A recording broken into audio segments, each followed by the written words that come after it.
Hello, সবাই কেমন আছেন? আশা করি সবাই ভালো আছেন। আপনার দোয়ায় আমি অসংখ্য ভালো আছি। আজকে আমি ইসাজান ছোট্ট একটা ব্লগ নিয়ে চলে এসেছি। দেখেন, আমের সিজন বলে কথা, ছোট ছোট আমগুলা দেখেন অনেক কিউট, দেখতে অনেক কিউট।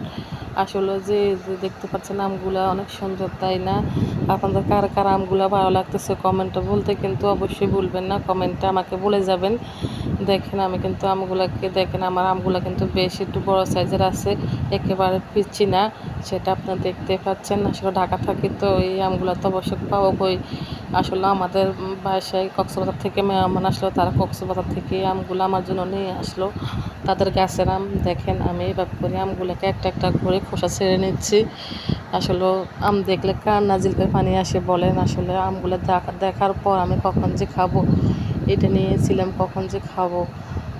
অবশেষে আমি কিন্তু দুপুরবেলায় কিন্তু আমগুলো কুটে কাটে আমি কিন্তু ভালোভাবে মেখে খেয়ে নিয়েছি, সেই স্বাদ হয়েছে। দেখেন আমি এভাবে করি আমগুলোর খোসা সেরে নিচ্ছি। আপনারা দেখতেই পাচ্ছেন। আপনারা যারা যারা আম খেতে চাচ্ছেন আমার বাসায় চলে আসেন। আমি কিন্তু আম খাওয়াবো আপনাদের। যে প্রচুর পরিমাণ গরম পড়ে বাইরে, এই গরমে কিন্তু একটু টক খেলে কিন্তু ভালোই লাগে।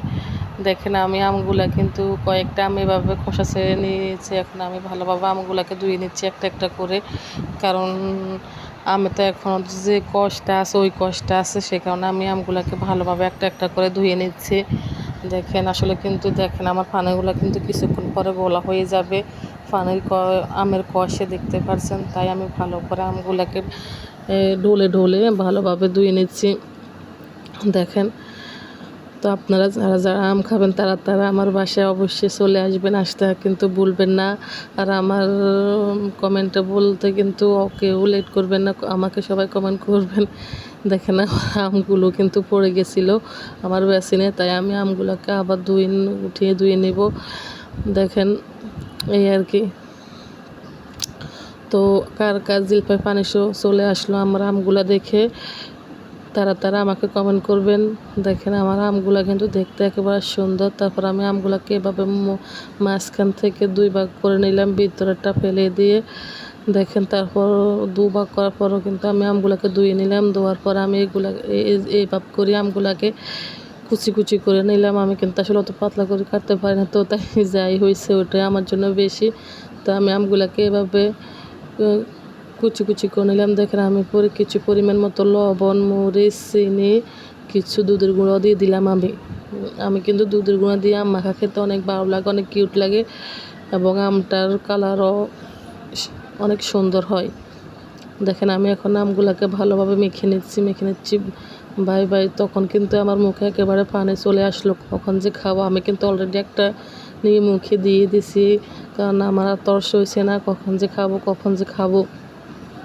আমি কিন্তু আমগুলো মাখার পরে কয়েক টুকরা খাওয়ার পর আমি কিন্তু ফ্রিজে রেখে দিলাম, কারণ আমগুলো ঠান্ডা হওয়ার পর খেতে কিন্তু আরও অনেক স্বাদ লাগে, আরও অনেক টেস্টি লাগে। সেই কারণে আমি আমগুলোকে ফ্রিজে রেখে দিলাম। দেখেন আমগুলোকে আমি এভাবে করে ভালোভাবে মেখে নিচ্ছি।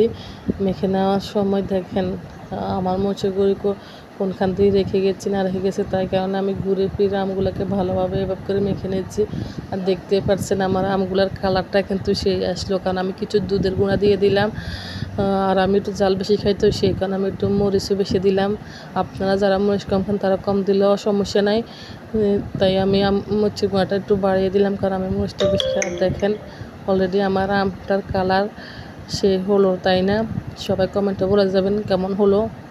আর যারা যারা খাবেন তারা কিন্তু অবশ্যই আমার বাসায় চলে আসবেন। আমি কিন্তু আপনাদেরকে এভাবে করে আম মেখে খাওয়াবো।